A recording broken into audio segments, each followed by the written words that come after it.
I'm often asked, how did you get a hard-on for everybody? Because when you're doing 5, 6, 7, I did 9 in one day once. One evening, I saw 5 clients in one apartment, one to the other. You're not coming, even if you are active. Putting a condom on doesn't help. But when you're doing that much sex, you learn what works for you, what cock ring works. And I don't do poppers unless it's privately. Didn't do poppers unless it was privately. How do I get a hard on? I've got a nice dick. It's about just over 8 inches. It's thick. It's got a nice big bell end on the end. It's a nice cut dick with nice big dangly balls. They flop around all over the place. It's a nice presentation, and I like it. And it doesn't matter what the size of your dick, what the state of it. Love it. It's yours. And don't be jealous and envious of people. I've known people's lives be destroyed, their relationships with their own brothers destroyed, because one's big and one's little. And it has destroyed people's relationships. Get over it. It's what it is. It's what you've got. I remember this one client, he was about 6'5", built like a brick shithouse. Huge man.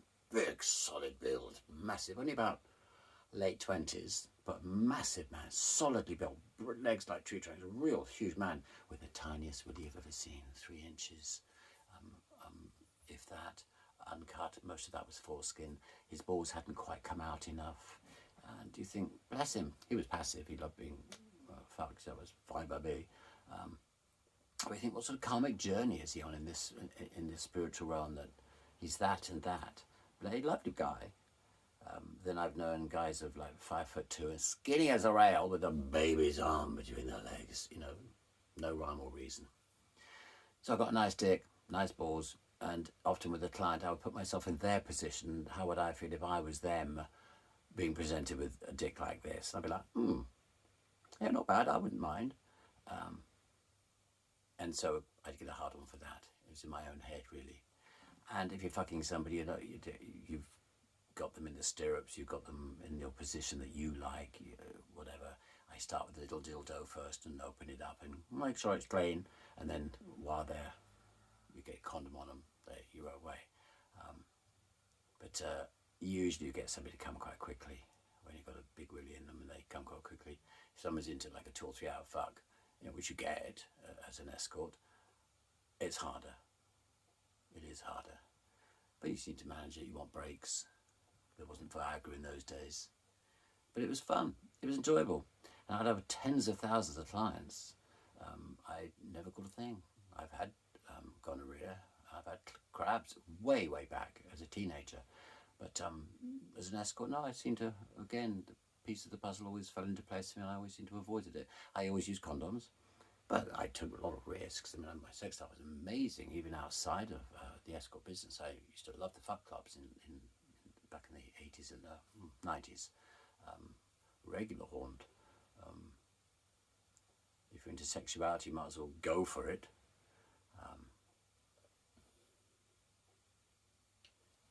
I remember one afternoon a client came to see me who was 6'2", built like a brick shit house, dark, olive-skinned, hairy, muscular, hung like a horse, beautiful body on him, handsome man. And I was like, and he's paying me, I should really be paying him. And it was gorgeous. And at the end of the session, he said, I've seen him in the block, this club I used to go to, a sex club. And I said, yeah, we ever played together? Because it was a sex club. He said, no, you're not really my type. And I was like, oh, okay. He said, but I will be back. And I was like, I think I know why. He said, yeah, because most people see me as a top.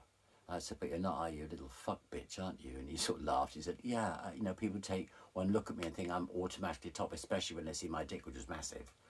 And he said, I have to go home with people to get fucked. And they look at my dick and go, oh, I'm sorry, mate, you've got to put that in me. And it's like, so I'm always top. And I said, well, don't worry, I'm not a bottom. So if anytime you want to come around, you're very welcome. And he came a few times. Yeah, he used to come again. He got what he wanted. Doesn't matter really what it's attached to. You can close your eyes. It's like a glory hole.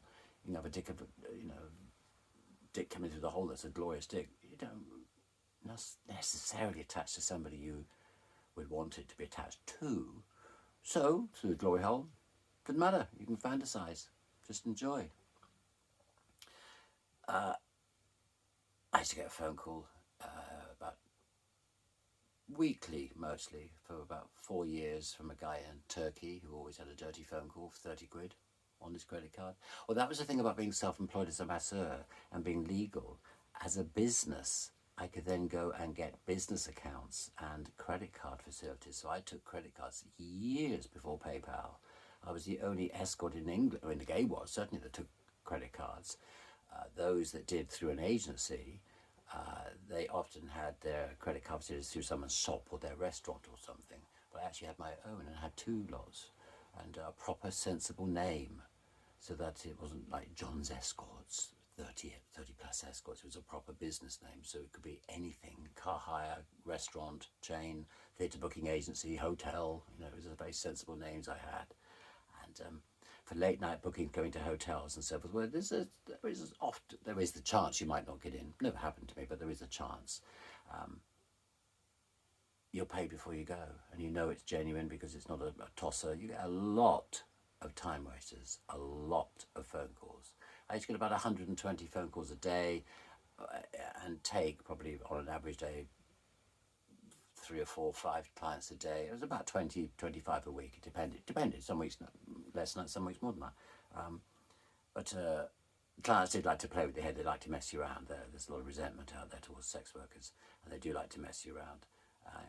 Send you abusive phone calls. I was stalked for about 6 months on the phone, about 30 times a day. Same thing. It was like a recording. It never changed. He said the same thing every time. Till eventually I bought a whistle and got my head around it.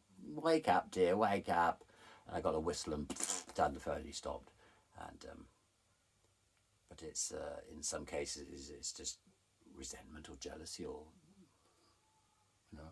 Some days you don't see a single client. You do. You've had 5 bookings, but none of them have shown up, and you realise it's the same person messing around, different, because there wasn't caller ID and mobile phones in those days, so people could mess you around. So I used to say, give me a ring when you get to Hammersmith, and I give you the address from there. It's a 5 minutes walk. If you're not here in, say, 10 minutes, I'll take another client.